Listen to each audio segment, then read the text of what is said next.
आज हम 2026 के पद्म पुरस्कारों की सूची पर एक गहरी चर्चा करने वाली हूँ। और हमारे पास जो जानकारी है वो सिर्फ एक लिस्ट नहीं है। नहीं, बिल्कुल नहीं। इसमें कहानियां हैं, इतिहास है और कुछ बहुत ही दिलचस्प पैटर्न भी हैं। बिल्कुल। तो आज हमारा मकसद सिर्फ ये जानना नहीं है कि पुरस्कार किसे मिला, बल्कि ये समझना है कि 2026 की ये सूची आज के भारत के बारे में क्या कहती है। सही कहा। क्या ये सिर्फ सितारों का सम्मान है या फिर गुमनाम नायकों की खोज? चलिए इस पूरी जानकारी को परत दर परत खोलते हैं। तो शुरू करने के लिए ये पद्म पुरस्कार आखिर है क्या? मतलब हम सबने इनके बारे में सुना है, लेकिन इनकी बुनियाद क्या है? देखिए, ये भारत के सर्वोच्च नागरिक सम्मानों में से हैं। भारत रत्न के ठीक बाद इन्हें कला, समाज सेवा, विज्ञान, उद्योग, मतलब अलग अलग क्षेत्रों में असाधारण और विशिष्ट सेवा के लिए दिया जाता है। इनकी शुरुआत 1954 में हुई थी और इन्हें हर साल गणतंत्र दिवस की शाम को घोषित किया जाता है। और हमारे जानकारी में एक बहुत ही मजेदार बात बताई गई है। हाँ, शुरुआत में इनके नाम पद्म विभूषण, भूषण और श्री नहीं थे। जी हाँ, इन्हें पहला वर्ग, दूसरा वर्ग और तीसरा वर्ग कहा जाता था। पहला वर्ग? जी, पहला वर्ग। ये तो सुनने में थोड़ा ट्रेन के डिब्बे जैसा लगता है। बिल्कुल, शायद यही वजह थी कि बाद में इसे बदला गया। हाँ, मतलब पद्म विभूषण नाम में ज्यादा सम्मान और गरिमा महसूस होती है। सही कहा। शायद यही सोचकर 8 जनवरी 1955 को एक राष्ट्रपति अधिसूचना के जरिए इनके नाम बदल दिए गए। अच्छा। और और ये जानना भी जरूरी है कि ये पुरस्कार हमेशा हर साल नहीं दिए गए। ओहो, ऐसा भी हुआ है? हाँ, कुछ राजनीतिक और प्रशासनिक वजहों से 1978-79 और फिर 1993 से 1997 के बीच इन पर रोक लगा दी गई थी। तो इन पुरस्कारों की एक रैंकिंग है, भारत रत्न सबसे ऊपर, और फिर? हाँ, एक स्पष्ट वरीयता क्रम, एक हायरार्की है। भारत रत्न तो असाधारण सेवा के लिए है, जो हर साल दिया भी नहीं जाता। उसके ठीक नीचे पद्म पुरस्कारों की श्रृंखला शुरू होती है। सबसे पहले पद्म विभूषण। जी, असाधारण और विशिष्ट सेवा के लिए पद्म विभूषण, फिर उच्च क्रम की विशिष्ट सेवा के लिए पद्म भूषण और आखिर में किसी भी क्षेत्र में विशिष्ट सेवा के लिए पद्मश्री। मतलब पद्मश्री मिलना भी एक बहुत बड़ा सम्मान है, लेकिन पद्म विभूषण मिलना एक अलग ही स्तर की बात है। बिल्कुल, ये अंतर जानना जरूरी है। तो 2026 के आंकड़े क्या कहते हैं? इस साल कुल 131 लोगों को पुरस्कार दिए गए हैं। 131? हाँ, और इसका विभाजन इस तरह है: 5 पद्म विभूषण, 13 पद्म भूषण और 113 पद्मश्री। लेकिन मेरे हिसाब से आंकड़ों से ज्यादा दिलचस्प है इन लोगों का वर्गीकरण। अच्छा, वो क्या है? इन 131 विजेताओं में 19 महिलाएं हैं, 16 लोगों को मरणोपरांत पुरस्कार मिला है और 6 प्रवासी भारतीय या विदेशी नागरिक हैं। लेकिन जिस कैटेगरी ने या जिस श्रेणी ने सबसे ज्यादा ध्यान खींचा है वो है 45 गुमनाम नायक। 45? ये एक बहुत बड़ी संख्या है ना? ये तो कुल पुरस्कारों का 1/3 से भी ज्यादा है। हाँ। और ये एक बड़े बदलाव का संकेत है। इसकी एक वजह शायद वो जो चयन प्रक्रिया में बदलाव आया है वो भी है। मतलब वो ऑनलाइन नॉमिनेशन वाला? जी हाँ, अब कोई भी भारतीय नागरिक किसी को भी पद्म पुरस्कार के लिए ऑनलाइन नामांकित कर सकता है। वो पोर्टल साल में कई महीनों तक खुला रहता है। अच्छा, तो शायद इसीलिए हमें मोहन, नागर और देवकी अम्मा जैसे नाम देखने को मिल रहे हैं। बिल्कुल, जिन्हें शायद पारंपरिक तरीके से कभी नहीं चुना जाता। ये तो बहुत अच्छी बात है।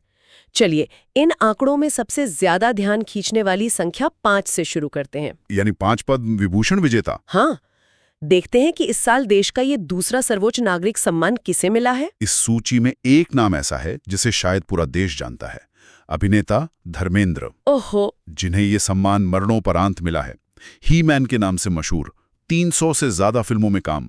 वो सिर्फ एक अभिनेता ही नहीं थे। हाँ, वो सांसद भी रह चुके थे बीकानेर से। बिल्कुल, 2004 से 2009 तक उनका नाम इस सूची में दिखना मतलब एक ही साथ खुशी और दुख दोनों देता है। सही बात है।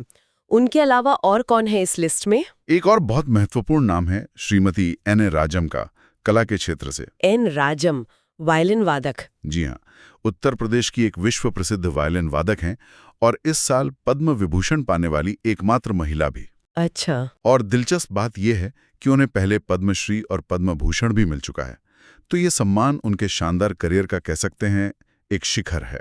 और बाकी 3 नाम, यहाँ एक पैटर्न नजर आता है ना? बिल्कुल, बाकी तीनों विजेता वीएस अच्युतानंदन, केटी थॉमस और पी नारायणन। ये तो सभी केरला से हैं। जी हाँ, यही तो इसमें सबसे दिलचस्प बात है। एक ही राज्य से 5 में से 3 पद्म विभूषण विजेता, ये तो काफी असाधारण है।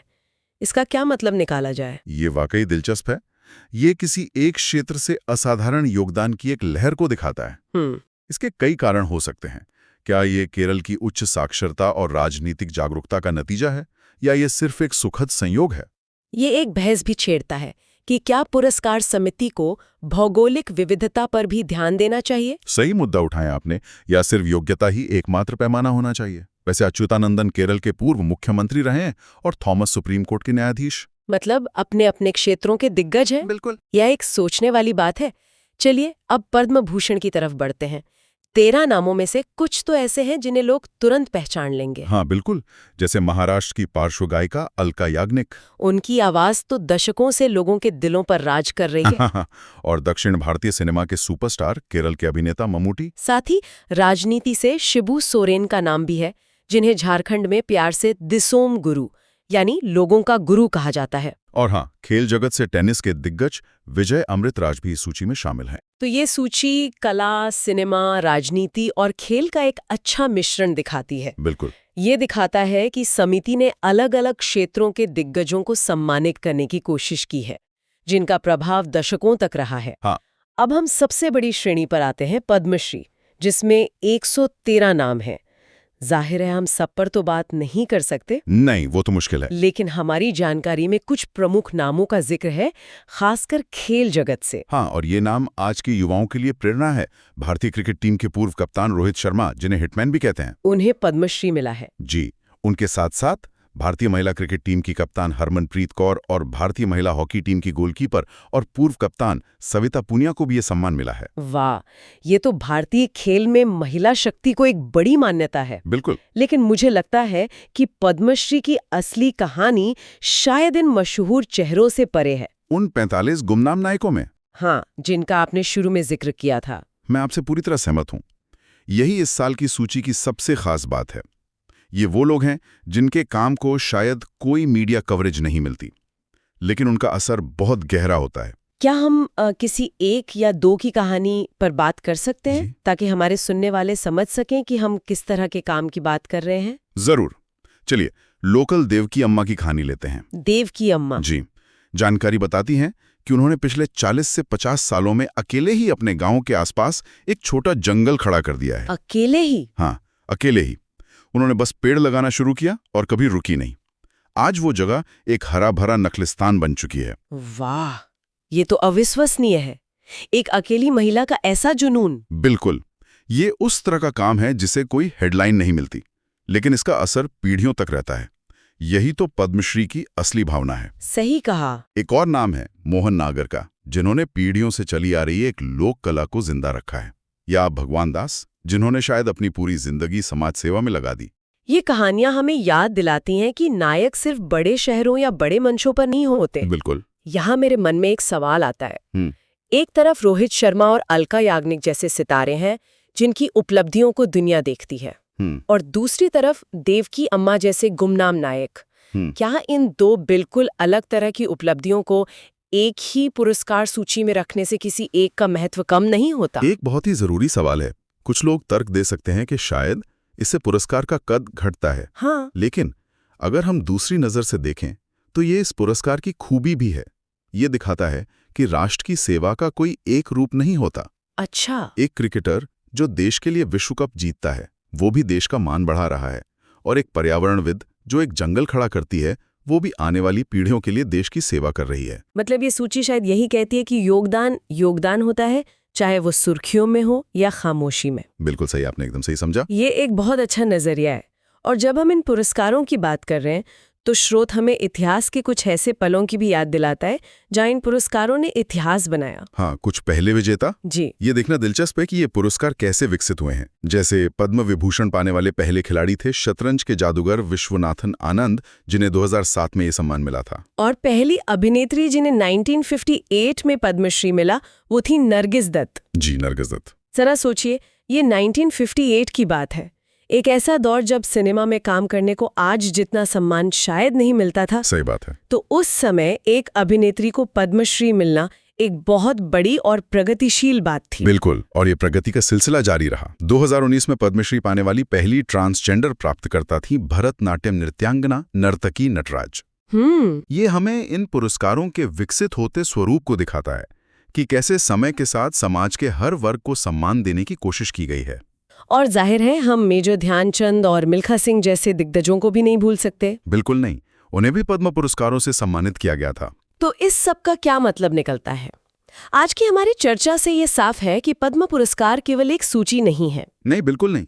इनके पीछे एक इतिहास है, एक संरचना है, और ये हर साल देश के उन लोगों की कहानी बताता है जिनके योगदान को सराहा जा रहा है। सही कहा। इस साल की सूची एक आईने की तरह है।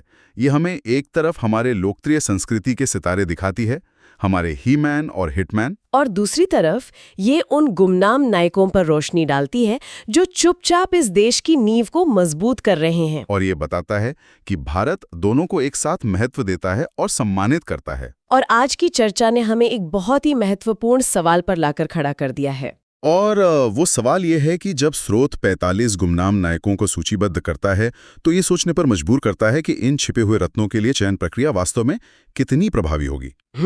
और कितने अन्य योग्य व्यक्ति हैं जो चुपचाप योगदान दे रहे हैं, जिन तक हमारी नजर नहीं पहुंच पाती। सही बात है। जब कोई व्यक्ति सार्वजनिक चर्चा